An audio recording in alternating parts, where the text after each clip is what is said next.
आता बघूया दिवसभरातील राजकीय टॉप 9 बातम्या। पंतप्रधान नरेंद्र मोदींनी कतारचे प्रमुख अमीर शेख तमीम यांच्याशी साधला संवाद। कतारमधील भारतीय समुदायाला पाठिंबा दिल्याबद्दल आणि काळजी घेतल्याबद्दल कतारच्या प्रमुखांचे आभार मानले।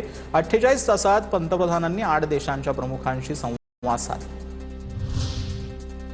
खामेनींच्या मृत्यूबाबत केंद्र सरकारचं मौन काही तटस्थता नसून याला जबाबदारीपासून पळ काढणं म्हणतात अमेरिका इस्रायलच्या युद्धावरून सोनिया गांधींचा निशाणा।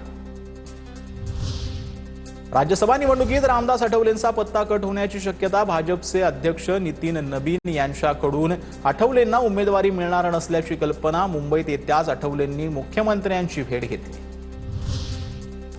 पश्चिम बंगाल निवडणुकीच्या पार्श्वभूमीवर मुख्यमंत्री फडणवीसांची सभा। बंगाली लोकांना मुंबई स्थलांतर होण्यास भाग पाडलं जातंय, पण मुंबईमध्ये बंगाली लोकांची काळजी घेऊ, फडणवीसांचं आश्वासन।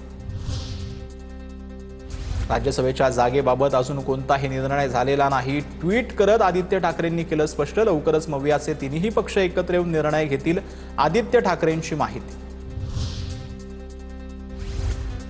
मवियाकडून राज्यसभेसाठी शरद पवारांना पाठिंबा द्यावा। उद्धव ठाकरेंची भेट घेतल्यानंतर जयंत पाटलांची माहिती। तर पवारांशी राष्ट्रवादी, ठाकरेंची शिवसेना आणि काँग्रेसचा मिळून उमेदवार ठरवू, उद्धव ठाकरेंचं आश्वासन। आसाम विधानसभा निवडणुकीसाठी काँग्रेसकडून उमेदवारांची पहिली यादी जाहीर। पहिल्या यादीमध्ये 42 उमेदवारांच्या नावाची घोषणा। एप्रिल महिन्याच्या मध्यात आसामसह 5 राज्यांच्या विधानसभा निवडणुका होण्याची शक्यता।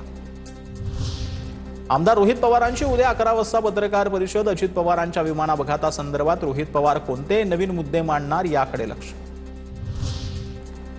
भाजपाकडून 6 राज्यातील 9 राज्यसभा उमेदवारांची यादी जाहीर। महाराष्ट्रातल्या नावांचा सहभाग नाही। भाजपचे राष्ट्रीय अध्यक्ष नितीन नबीन बिहारमधून राज्यसभेचे उमेदवार।